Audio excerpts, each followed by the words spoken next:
Chicago. January 11:47 p.m. The snow had been falling since noon, and by midnight it had buried the city. From the 52nd floor of Roth Tower, the windows offered a view of nothing but white, a dense, driving curtain of flakes that swallowed the streetlights whole and turned the Chicago skyline into a smear of amber ghosts. The wind rattled the glass in its frames. Somewhere below, a car alarm wailed briefly and then fell silent, defeated by the storm. Inside, the conference room blazed with fluorescent certainty. 8 people sat around a table made of glass and chrome, the kind of furniture chosen not for comfort, but for the message it sent. Everything here is transparent. Everything here is sharp. Everything here will cut you if you lean too hard. Evelyn Roth sat at the head of the table, 51 years old, wearing a charcoal blazer she had not taken off since the Tokyo call at 6 that morning. Her hair was silver, not the kind that comes from age, but the kind that comes from decision cut short and perfectly maintained. She had the posture of someone who had spent decades in rooms exactly like this one, fighting for control of exactly these kinds of numbers, and winning. In front of her lay the contract, 127 pages. Dense, single-spaced, structured in the Baroque legalese of German corporate law. The header read, Kraus, Biotech GmbH Strategic Partnership Framework Roth Capital Group. Below that, a thicket of subclauses, references, and cross-references that even the sharpest minds in the room had been staring at for the better part of 10 hours without cracking. "We are out of options," said Harold Whitman, Roth Capital's CFO, from his seat 2 chairs down. Harold was 60, meticulous, and tonight he looked the way he always looked when he was genuinely frightened. He looked very calm. Berlitz sent their best. She lasted 4 hours before she called it a specialized legal instrument and asked us to find a different specialist. The firm in New York closed at 9. Every certified translator with German corporate experience within 100 miles of this building is either unreachable or stuck in the storm. "The deadline is 9 a.m., said Laura Stein, the company's general counsel, without looking up from her yellow notepad. She had been writing since 8 o'clock. Her handwriting was small and very neat. "If we do not have a clear understanding of the operative clauses before the morning call with Munich, we are signing blind. I won't recommend that." "Nobody's asking you to recommend it," said Derek Vaughn, the COO. Derek was 43 and had a habit of saying things that sounded like decisions, but weren't. He leaned back in his chair. "We're asking you to find a way around it." Laura said nothing. She kept writing. The room had the quality of a held breath. Somewhere in the ventilation system, a fan hummed.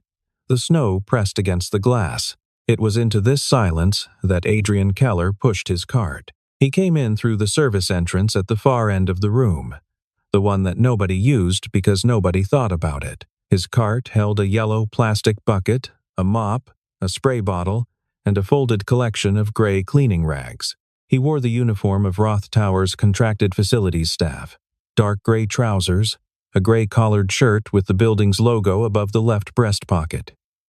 His work badge, clipped to his collar, read A, Keller Night Services. He was 38 years old, broad-shouldered, with a few days of dark stubble on a face that was still quiet even at nearly midnight. His eyes moved across the room once, professionally, cataloging. Water rings on the credenza. A coffee cup tipped on its side near the window. The general disorder of 8 people trying to solve an urgent problem in a room not designed for urgent problems. He did not make eye contact with anyone. He moved to the credenza and began. The executives, for their part, did not look at him. This was not cruelty. It was simply the operating logic of the environment.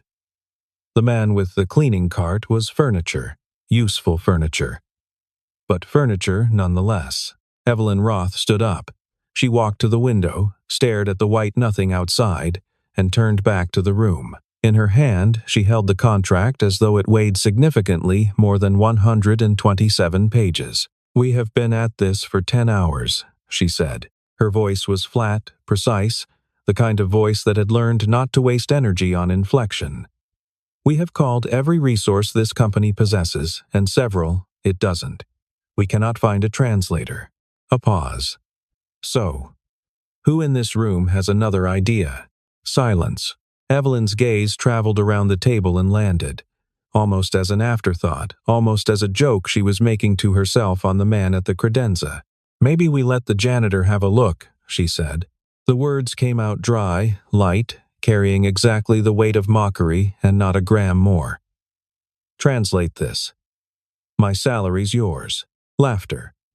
Brief, sharp, the involuntary kind. Harold did not laugh, but he smiled. Derek laughed and then stopped himself. Two of the junior associates at the end of the table laughed and then looked at each other, checking whether that had been appropriate. Adrian Keller set down the spray bottle. He set it down carefully, with the deliberate motion of someone who is choosing to set something down rather than someone who simply stops what he is doing. He turned. He looked at the contract in Evelyn Roth's hand, then at the table, then at Evelyn Roth. "I accept," he said. The laughter stopped. The room went very quiet. Outside, the blizzard pressed on, indifferent. 3 years of watching. Adrian Keller had worked the night shift at Roth Tower for 3 years, 2 months, and 11 days. He knew the building the way you only know a place you have moved through in silence while it is occupied by people who do not see you. He knew which of the executive floors still had lights at 2 in the morning. He knew that Harold Whitman left his desk lamp on every night without fail, and that it was never because he was working late, it was because Harold Whitman was afraid of dark rooms, though he would never have said so. He knew that the junior analysts on 47 left coffee cups in positions that described their anxiety levels with remarkable accuracy. Upright and handled meant they were fine, tilted on the rim meant they were stressed, tipped completely on their sides meant there had been news from management. He knew the building's rhythms, the way a doctor knows a patient not from reading reports, but from daily attendance. Tonight, as he moved his cart down the service corridor toward 52, his mind was not in the building at all. It was in the apartment on West Addison Street, on the 3rd floor, second door on the left, where his son Noah was asleep under 2 blankets with a nebulizer on the nightstand and a copy of a picture book about deep-sea fish on the pillow beside him. Noah was 7 years old and had persistent, moderate asthma, which was the medical community's way of saying that the condition was manageable and also that the management never quite stopped. Twice in the past year, the management had failed briefly and dramatically, and twice Adrian had spent the night in a hospital waiting room, holding his son's things in a plastic bag and running calculations in his head. The most recent calculation had produced a number, $3,400. That was the outstanding balance on Noah's last hospitalization. The portion that the inadequate insurance Adrian carried through the facility's contracting company did not cover. He had 3 months to pay it before it went to collections. Rent was 11 days overdue. He pushed his cart and thought about these numbers, as he did every night, turning them the way you turn a problem that has no current solution, keeping them warm, keeping them present, not letting himself stop looking. He thought about his wife, Christine, who had died of ovarian cancer 22 months ago, in the spring, on a Tuesday, in a hospital room with a window that looked out on a parking structure. She had made him promise, in the way that people make promises in those rooms, that he would not disappear, not from Noah, not from his own life, that he would keep his hands in the real world. He was keeping his hands in the real world. His hands were on a mop handle. His hands would, in a moment, be on a contract in a language he had spent 6 years of his life learning to think in. He thought about graduate school. He thought about it the way you think about a room you lived in for years that has since been repainted and given to someone else, not with grief exactly, but with a very specific recognition. The room had been his. The work had been his. He had spent 6 years inside the architecture of German legal language, learning its load-bearing walls, the places where it was weaker than it looked and the places where it was stronger than it had any right to be. His advisor had called his thesis a significant contribution to the field, which was the academic version of high praise, and had said it in the particular way that meant he had expected it. He had expected more, too. He had expected to finish, but you made decisions with the life you had, not the life you had expected. Christine had been the one to say that, not about herself, not about the diagnosis, but about something smaller. Some ordinary disappointment he could no longer remember. She had said it without bitterness, which was the thing about Christine. She never seemed to carry bitterness, even when bitterness would have been entirely warranted. He thought sometimes that this was not a natural disposition but a practice, a thing she had decided to do so consistently that it had become character. He was trying to do the same thing. He was not sure he was succeeding, but he got up every morning. He took Noah to school. He read to him at night. He kept the apartment clean and the bills as current as he could and the refrigerator stocked with the foods Noah would actually eat, which was a narrower category than anyone would prefer. He kept going. He pushed his cart down the service corridor and thought about the $3,400 balance and the overdue rent and the mathematics of the next 6 months, turning the numbers the way you turn something heavy in your hands, looking for the angle where it becomes manageable. He had been looking for that angle for 22 months. He had not found it yet.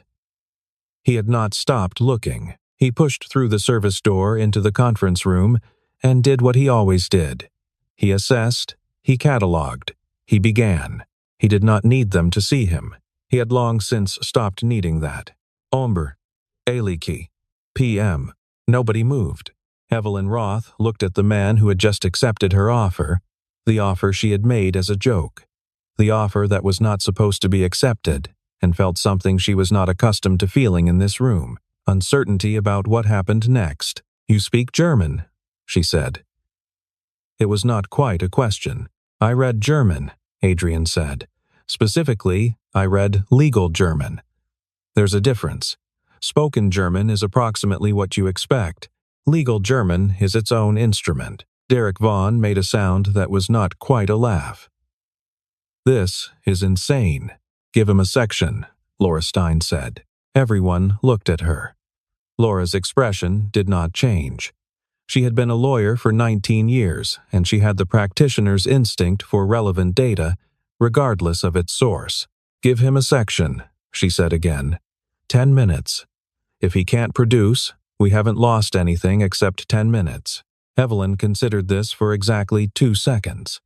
Then she slid the contract across the table to the open chair at the near end, the one where no executive was sitting. The implication was clear enough. Adrian came forward. He set his spray bottle on the floor by the door, quietly.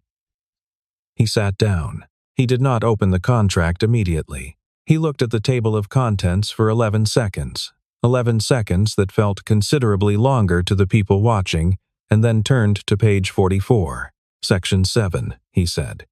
"I'd recommend starting there, but I'll read you the passage you choose." "Page 61, Derek said. The tone said, "Prove it." Adrian turned to page 61. He read the German silently for a moment. Then he began to speak. "The relevant passage," he said, "concerns the allocation of existing liabilities during the term of the partnership. In German corporate law, this draws from the Handelsgesetzbuch, the Commercial Code, specifically sections 128 and 130, which establish joint liability for partnership obligations. The clause, as written in this contract, does not merely reference those sections. It extends them." He paused. "It would help to know what your attorneys told you this clause meant when they summarized it." Harold Whitman looked at Laura. Laura looked at her notepad. "The summary we received," Laura said slowly, "described this section as a standard liability sharing agreement, proportional to capital contribution." Adrian looked at page 61. "That is not what it says," he said. The room changed. It was not a dramatic change. No one stood up. No one gasped, but something shifted in the quality of attention. The air got heavier. "What does it say?" Evelyn asked. His voice did not change register. It was the same calm, measured voice he had used to say, "I accept." It was the voice, Evelyn would think later, of someone who has been certain about something for a long time and is simply now being given the opportunity to demonstrate that certainty. He began to translate. 12:09 a.m. He did not translate the way a translator translates. That was the first thing Laura Stein noticed, and she was a person trained to notice the first thing. A translator moves between languages the way a messenger moves between buildings. They carry the content intact. They deliver it. They step back. What Adrian Keller was doing was different. He was translating and simultaneously annotating, providing the German text, then the English rendering, then the legal context in which the English rendering had to be understood. He was treating the document not as a text to be converted, but as a system to be mapped. Laura picked up her pen. She began writing. Harold Whitman had stopped checking his phone. He sat forward, his hands flat on the table, his gaze on Adrian with the fixed attention of a man who has just realized the presentation he thought he had seen before is actually something he has never seen. Derek Vaughn's arms were no longer crossed. He had uncrossed them at some point in the past 7 minutes without noticing. Adrian moved through the section on page 61. He explained that the clause used the phrase wirtschaftliche Einheit, economic unit, which in German commercial law had a specific technical meaning that was broader than the English phrase suggested. He explained that this breadth was not incidental but structural, that the clause had been written using exactly this language rather than more specific language for a reason. The reason, he said, is that wirtschaftliche Einheit creates a legal umbrella. Under this umbrella, the liabilities of the partnership do not remain proportional to contribution. They become joint and several, which means each party is liable for the whole, Laura said. Each party is liable for the whole, Adrian confirmed. Silence. But our summary, Harold began. Your summary may have been prepared by someone working from a standard legal German reference without specific familiarity with modern interpretive practice in the Bundesgerichtshof, Adrian said. The Federal Court of Justice has expanded the application of wirtschaftliche Einheit significantly in the past decade. The expansion is well documented, but not widely known outside German commercial litigation circles. Evelyn Roth had not moved in 4 minutes. She sat with both hands on the table, watching Adrian Keller with an expression that no one at the table had seen on her face before because no one had ever given her a reason to wear it. She was paying attention, not the managed, strategic attention she deployed in negotiations, real attention, the kind that forgets to perform itself. Keep going, she said. He kept going. For the next 30 minutes, Conference Room 52 ceased to be a conference room. It became something closer to a classroom, or perhaps a surgical theater, a place where one person was demonstrating something precise and consequential, while others watched and slowly understood the shape of what they were looking at. Adrian moved through the document with the same unhurried certainty. He translated and annotated, paused to answer questions, flagged passages he wanted to return to, and built, section by section, a picture of a contract that was substantially different from the one the executives believed they were considering signing. At one point, one of the junior associates, a young woman named Carrie, 24 years old, 3 months into the job and still taking the temperature of every room she entered before she spoke, asked a question about the specific use of the subjunctive mood in one of the clauses. It was a good question, the kind of question that indicated she had been following closely enough to notice something that required noticing. Adrian answered it fully, without the smallest hesitation. Carrie wrote down the answer. Then she looked at him with an expression she couldn't quite suppress, a kind of confused reassessment, as though she were trying to reconcile 2 images that occupied the same space and couldn't. Adrian noticed and said nothing. He turned the page. There was a quality to the room now that was different from the crisis room quality it had carried for the previous 10 hours. The crisis had not resolved, if anything. The stakes had gotten higher as Adrian worked through the document. But the anxiety had changed character. Before he sat down, the anxiety in the room had been formless. The anxiety of people who cannot locate the thing they are supposed to be afraid of. Now they could see it. The fear had acquired a shape, and while a shaped fear was still fear, it was a fear you could begin to think about. This, Adrian understood, was the actual value of his work, not the translation itself, but the map it produced. The map that told you where the walls were, where the floor was solid and where it was not, where the exits were located. Once you had the map, you could make a decision. Without it, you were just moving through darkness, hoping you didn't fall. 12:31 a.m. The room goes still. He stopped on page 73. The pause was different from his other pauses, longer, more deliberate. He read the passage once, then again. He set the contract down and looked at the ceiling for a moment, which was the only time all evening anyone had seen him look at anything other than the document or the person he was speaking to. Section 11, he said. Paragraph 4. Subsection C. He read the German aloud first, slow, precise, treating each compound noun with particular care. Then, in the event that any affiliated entity of either party incurs obligations during the term of this agreement that arise from or are connected to commercial activities within the defined economic unit, such obligations shall be construed as obligations of the partnership, regardless of whether the party was informed of or consented to the specific obligation at the time of its incurrence. He set the contract down. Say that again, Harold said.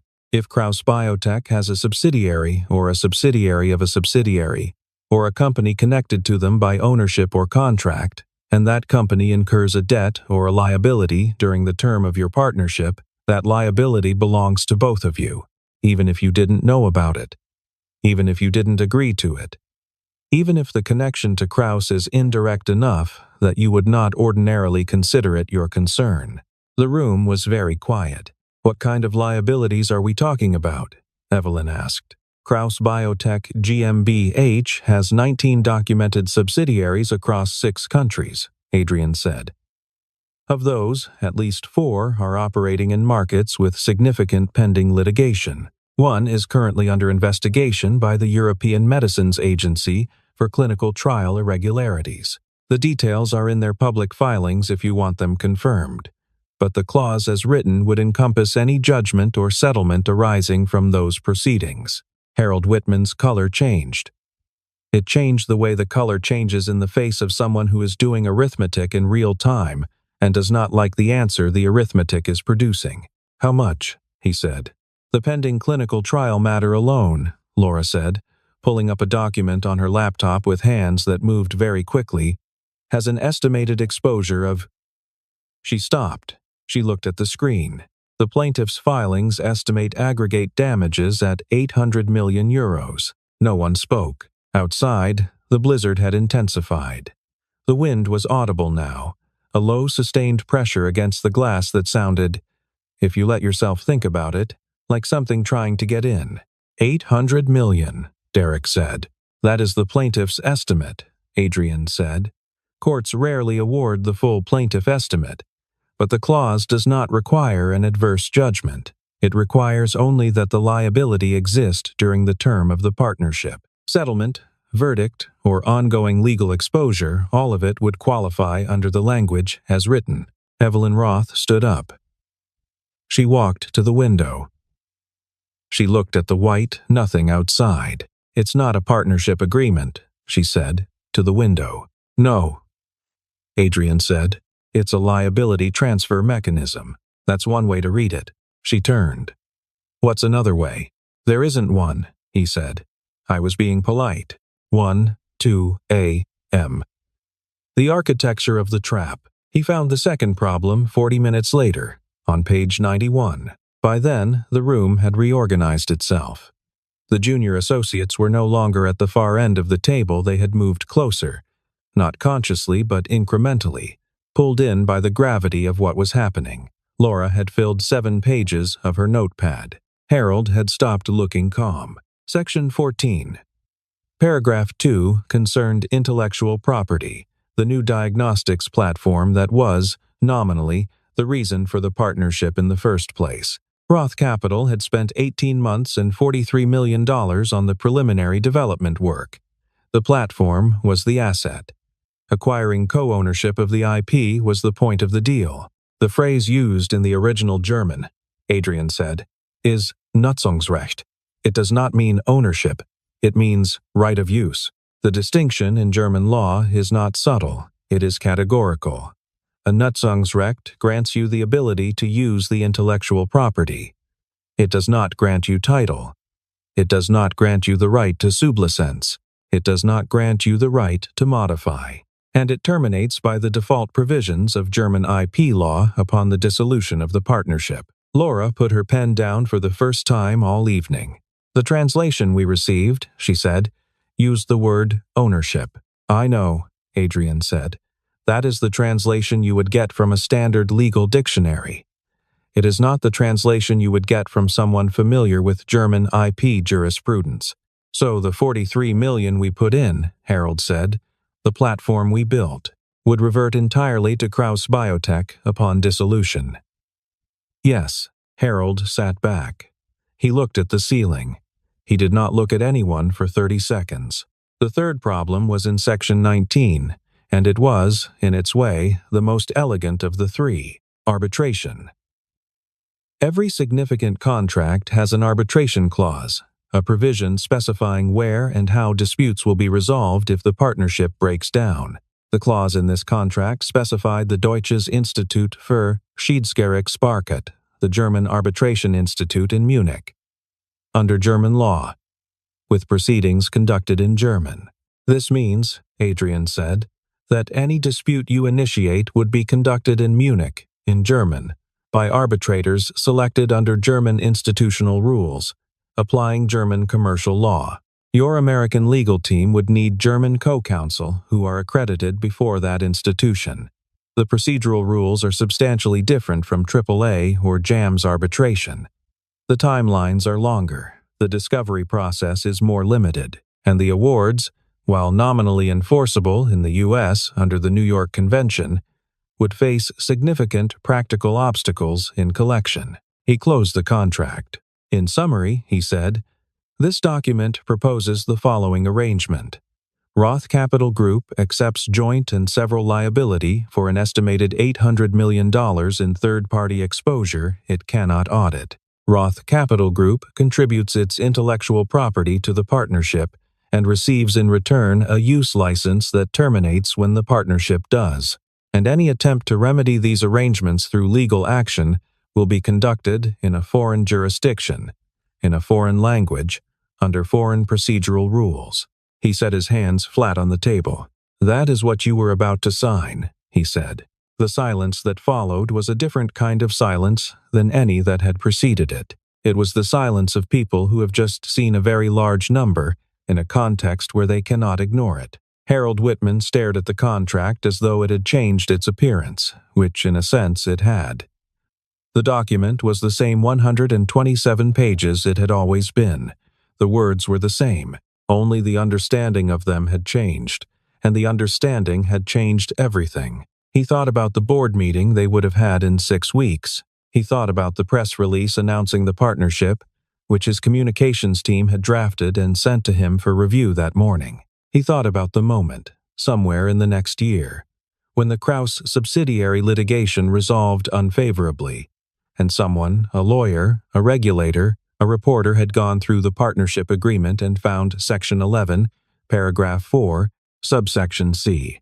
He thought about what that moment would have looked like. We would have been bankrupt in 18 months, Harold said. Nobody argued with him. 1:34 a.m. Who are you? Evelyn Roth sat down. She did this slowly, with the deliberate quality of someone who does not trust their own legs at this particular moment. The room had been quiet for 3 minutes. It was a different kind of quiet than before, not the quiet of people waiting for something to happen, but the quiet of people processing something that has already happened and is larger than they initially understood. Who are you? Evelyn asked. Adrian looked at her. He did not look away. My name is on my badge, he said. That's not what I mean. A pause. A long one. I have a Master of Arts in Germanic Linguistics from the University of Chicago, he said. My thesis was on the evolution of commercial terminology in German corporate law. between 1,945 and 1,990, specifically, the divergence between East and West German legal language during partition and the reunification problems that followed. I was admitted to the doctoral program in 2014. Was, Laura said. Was, he confirmed. My wife became ill in 2015. Ovarian cancer, stage 3, diagnosed in March. I left the program in May. He said this without inflection, the way you say things that have had a long time to stop being surprising. She died in 2022. Before she died, I had a son to care for. After she died, I still had a son to care for. Noah is 7. He has asthma. The insurance I carry through the facilities contract does not cover the full cost of his treatment. No one in the room moved. I work nights because I can take him to school in the morning. I pick him up in the afternoon. My neighbor, Mrs. Gallagher, watches him from 8 until I get home at 2. That is the arrangement. He looked around the table. It is not an ideal arrangement. But it is the arrangement. Derek Vaughan looked at the table. He had been the one to laugh the longest at Evelyn's joke.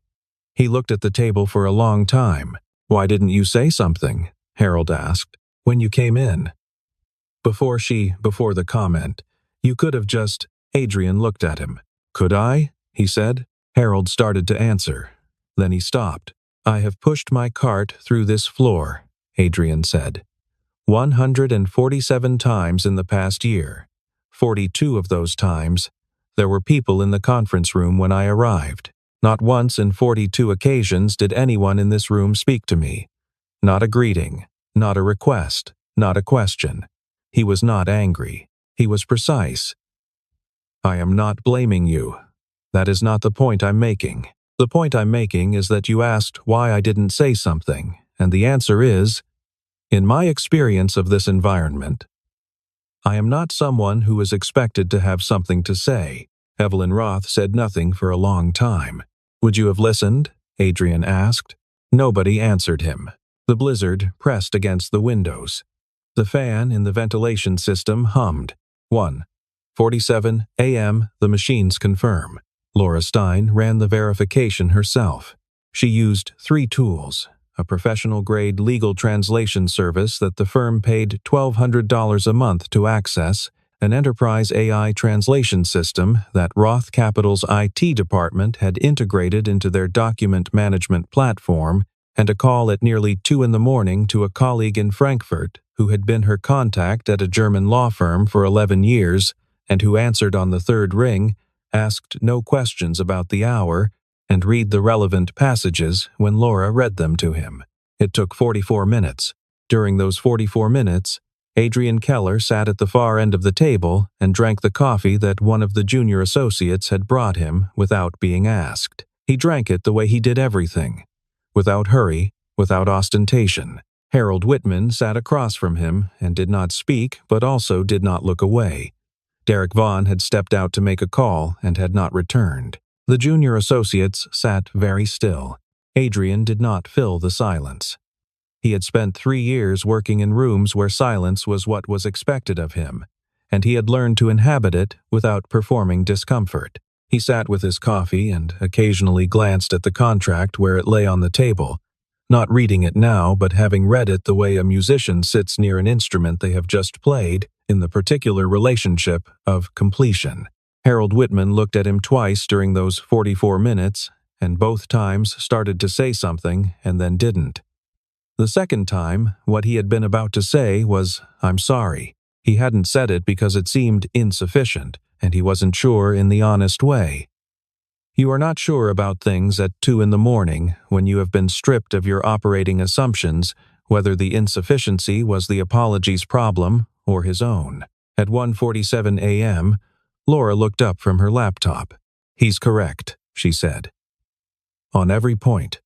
The wirtschaftliche Einheit analysis, the Nutzungsrecht versus ownership distinction, the arbitration forum implications, all of it. My Frankfurt contact called the liability clause, one of the more aggressive examples of exposure transfer he has seen in a standard partnership structure. She paused.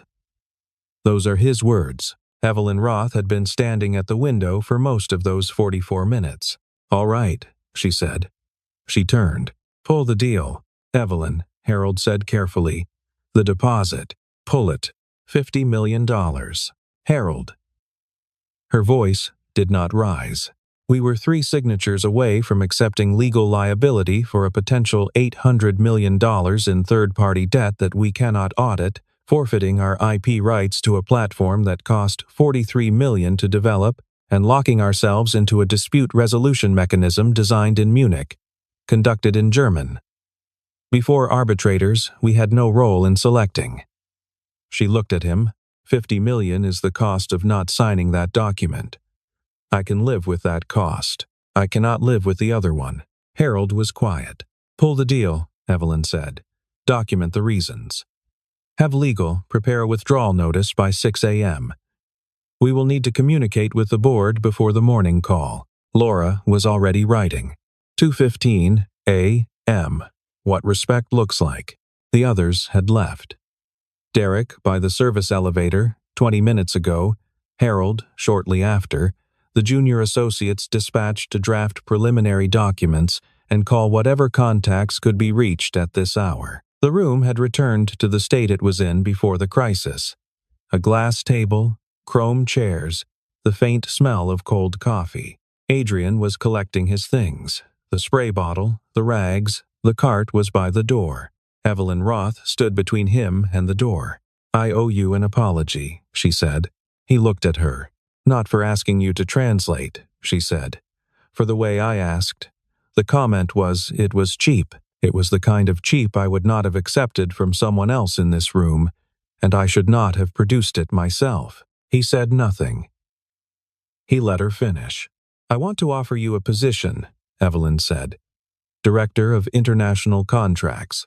The role is currently open. The man who held it left in October, and we have been searching without success. The compensation is $190,000 per year, with a standard benefits package that includes comprehensive health coverage." She paused on the last 3 words, letting them land. $190,000. Comprehensive health coverage. He heard it. She could see that he heard it, the thing it would mean for Noah, for the hospital balance, for the rent 11 days overdue, for the arrangement with Mrs. Gallagher that was not ideal but was the arrangement.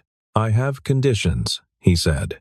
"Tell me, the position is on my merits, not on tonight." Tonight demonstrated competence, but it also demonstrated that your organization missed something significant in a document you had reviewed for 10 hours. "I would want to understand the process that produced that failure before I agreed to be part of the process." Evelyn blinked. It was a very small gesture. Fair. "I would want to meet with Laura Stein before accepting." She asked the right question tonight. "I want to understand what the right question looks like from inside this organization before I decide whether I can work inside it." Also fair. And I would want it stated clearly to whoever needs to hear it that the position was offered because the work warranted it, not because of an unusual circumstance, not as a story anyone tells. Evelyn Roth looked at him for a long moment. "I don't need your salary," he said. "I need your respect. If the salary comes with the respect, I'll consider both." She put her hand out. He shook it. He picked up his cart and walked it to the service corridor. Before he pushed through the door, he paused. He picked up the coffee cup that had been tipped on its side near the window, the one he had noticed when he first came in, and set it upright on the tray beside the credenza. Then he left. Evelyn stood in the empty room and looked at the windows. The city below was emerging in fragments, a traffic light, a line of parked cars, the yellow dome of a street lamp. She stood there for a while before she turned off the lights. July morning light. The office on the 48th floor had a window that faced east. Adrian had arranged his desk so that he sat facing the window during the morning hours, with his back to it in the afternoon, when the light became flat and utilitarian. He had a framed photograph on the right side of the desk, Noah at the aquarium, pointing at something outside the frame with an expression of complete astonishment. The photograph was taken 8 weeks ago, on a Saturday. The first Saturday in 3 years that Adrian had been free on a Saturday because he had not been scheduled to work. He had Saturdays now. Noah's asthma was controlled. That was the word the pulmonologist used, controlled, and Adrian had learned. In the course of 22 months of managing the condition, that controlled was the best word available, and that it was a good word. The comprehensive health coverage that came with the Director of International Contracts position had meant new medication, a better nebulizer, and 2 specialist consultations that had revised Noah's treatment protocol. In the 6 months since January, Noah had not been hospitalized once. The hospital balance was paid. Rent was current. Mrs. Gallagher had been engaged not as a necessity but as a choice 2 afternoons a week, which turned out to be what she preferred anyway. The work itself was what Adrian had expected it to be. Complex, consequential, and frequently underestimated by the people who commissioned it. He had built a review protocol for international agreements that Laura Stein had adopted firm-wide.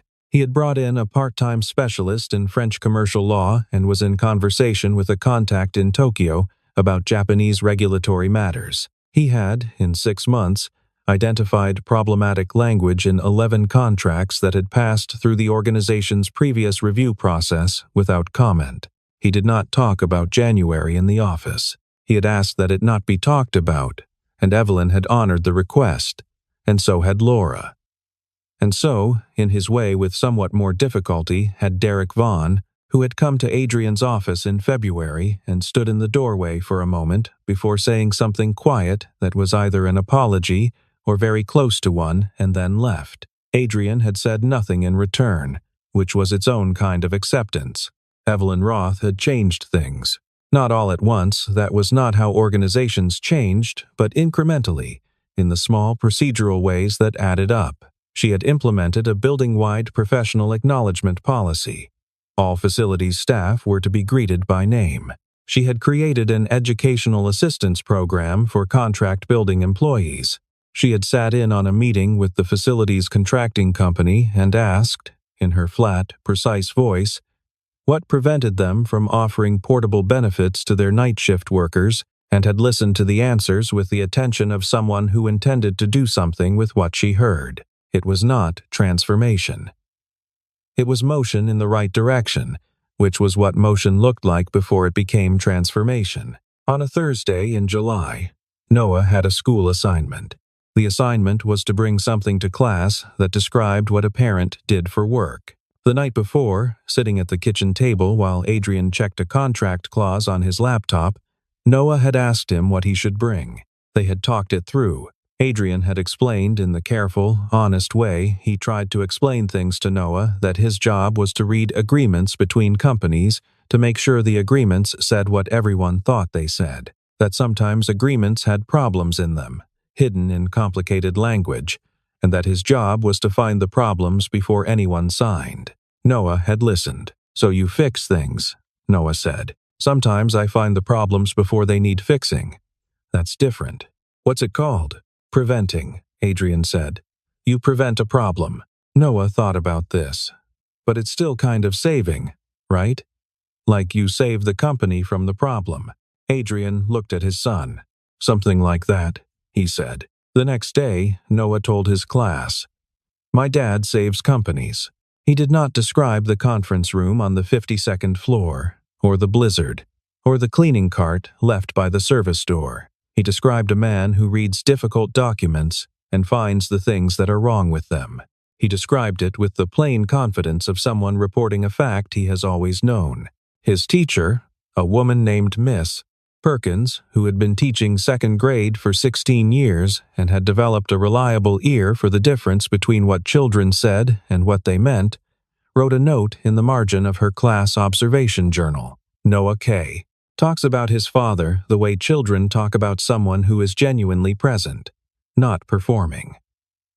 She did not share this observation with anyone, but she thought about it later, when she saw Adrian at pickup, a tall, quiet man who crouched to Noah's level when the boy ran to him, who listened completely when Noah talked, who did not look at his phone. That evening, Adrian stood at the window of the 48th floor office and watched the city. It was July, and the light came long and golden across the lake, and the buildings caught it and gave it back. In the park below, people moved along the paths in that particular summer evening way, unhurried, purposeful enough, alive to the hour. He thought about Christine, as he did every evening, briefly and without drama. He thought about the promise hands in the real world and whether he was keeping it. He was keeping it. He thought about the contract on his desk, a new one, a joint venture agreement between a Chicago pharmaceutical company and a French research institute, 63 pages in technical French that his new colleague Renee was reviewing. Renee had flagged 2 passages she wanted his second opinion on. Good flags, the kind that indicated she understood what she was looking for. He would read them in the morning. He thought about the conversation he'd had with Evelyn Roth 2 weeks ago, in her office on the 54th floor. She had asked him directly, without preamble, what he thought the organization needed to do differently in how it sourced and evaluated expertise. He had told her. She had listened without interrupting, which was not nothing. She had asked 3 follow-up questions, which was more than he had expected. She had said, "I'll bring it to the operations committee." He believed she would. He thought about Noah's new inhaler, the one the specialist had prescribed in April, which was smaller and simpler, and which Noah had learned to use himself. He thought about the morning 2 weeks ago when Noah had woken at 6 before the alarm, and had sat in the kitchen with a bowl of cereal and a book about whales. And when Adrian had come in, Noah had not looked up, but had said without any particular emphasis, as though reporting a weather condition, that it had been the longest he had gone without needing his inhaler, and that this was 31 days. Adrian had sat down across from him and not said anything for a moment. "Is that good?" Noah had asked, still reading. "That's very good," Adrian had said. Noah had nodded, turned a page. "I thought so." The first snow of the season would come in 4 months. It would come quietly, as it always did, while the city was still trying to hold on to the last warmth of November. It would settle on the glass and the stone and the crowded intersections, and the world would go white again, and he would stand at this window and look at it. He would think about a conference room on the 52nd floor. He would think about a contract on a glass table and the particular quality of silence that follows a joke that has not landed the way it was intended. He would think about the cleaning cart by the service door, the spray bottle he had set carefully on the floor, the moment he had sat down and opened the document to page 44. He would think about all of it the way you think about things that changed the shape of your life, not with nostalgia, not with bitterness, but with the particular clear-eyed attention you bring to facts that need to be remembered accurately because they happened and cannot be revised.